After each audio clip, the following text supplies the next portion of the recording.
Assalamualaikum warahmatullahi wabarakatuh. Selamat pagi anak-anak yang soleh dan solehah. Apa kabar hari ini? Alhamdulillah, luar biasa, Allahu Akbar. Hari ini kita akan belajar tematik tema 2 subtema 1 pembelajaran IPS, yaitu tentang sumber daya alam dan pemanfaatannya. Tapi terlebih dahulu jangan lupa kalian berdoa terlebih dahulu ya.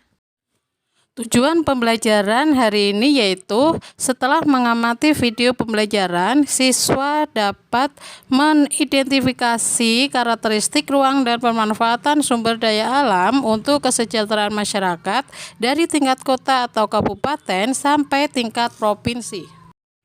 Anak-anak, coba sekarang perhatikan gambar berikut ya.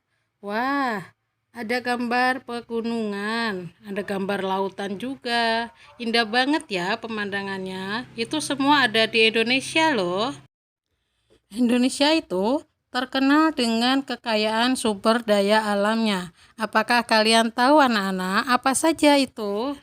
Indonesia, kita harus bangga dan ikut melestarikan sumber daya alam tersebut supaya kita dapat memanfaatkannya secara bijak. Sekarang, apa sih pengertian sumber daya alam itu? Sumber daya alam adalah semua kekayaan alam yang dapat dimanfaatkan oleh manusia untuk memenuhi kebutuhan hidupnya. Berdasarkan sifatnya, sumber daya alam dibagi menjadi dua, yaitu sumber daya alam yang dapat diperbarui dan sumber daya alam yang tidak dapat diperbarui. Yang pertama adalah sumber daya alam yang dapat diperbarui, artinya sumber daya alam yang akan ada terus-menerus dan cepat pulih kembali. Jika kita memakainya, sumber daya alam tersebut tidak akan pernah habis. Alam yang dapat diperbarui dibagi menjadi dua, yaitu sumber daya alam hayati dan non-hayati. Daya hayati adalah sumber daya alam yang berasal dari tumbuh-tumbuhan dan hewan. Contoh dari hayati tumbuhan yaitu seperti buah-buahan, jagung, ataupun dengan bermacam-macam sayuran.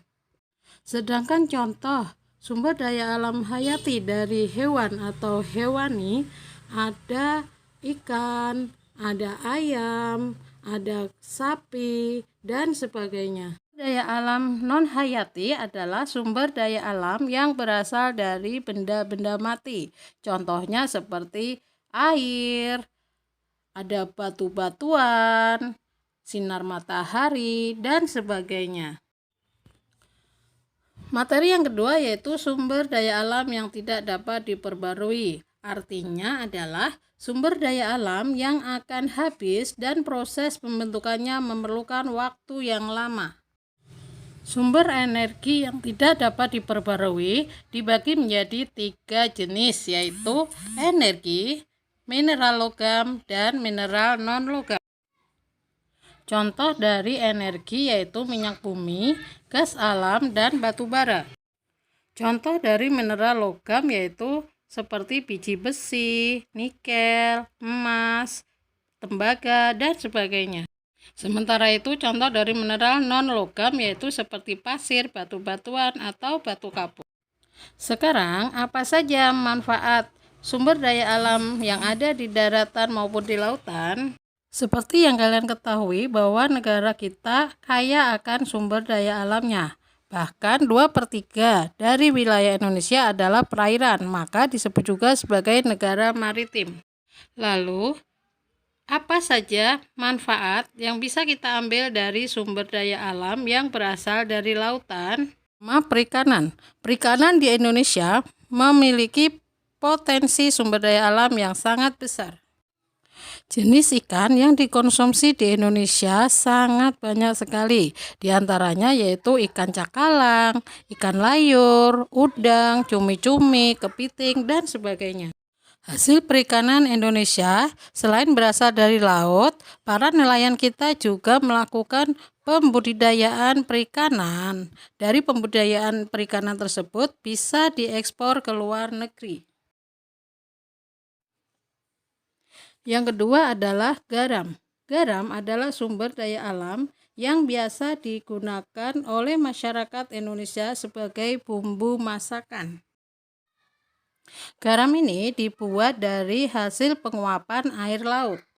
Industri garam banyak terdapat di kota Gresik, Madura, Pati, Rembang, dan sebagainya. Ketiga adalah rumput laut. Rumput laut adalah sumber makanan yang banyak mengandung serat. Adalah salah satu bahan yang dapat dibuat agar-agar. Rumput laut banyak dibudidayakan di seluruh Indonesia, terutama yaitu Indonesia bagian timur. Selain hasil laut, Indonesia juga terkenal dengan hasil pertanian dan perkebunannya.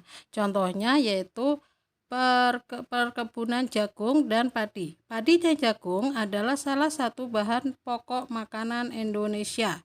Yang kedua juga ada sapi. Sapi bisa kita manfaatkan daging dan susunya. Nah, anak-anak, itu tadi adalah macam-macam sumber daya alam di Indonesia dan pemanfaatannya. Sebagai generasi muda, kita harus ikut menjaga dan melestarikannya supaya kita bisa memanfaatkan secara terus-menerus dan secara bijak. Demikian pembelajaran hari ini, semoga bermanfaat dan wassalamualaikum warahmatullahi wabarakatuh.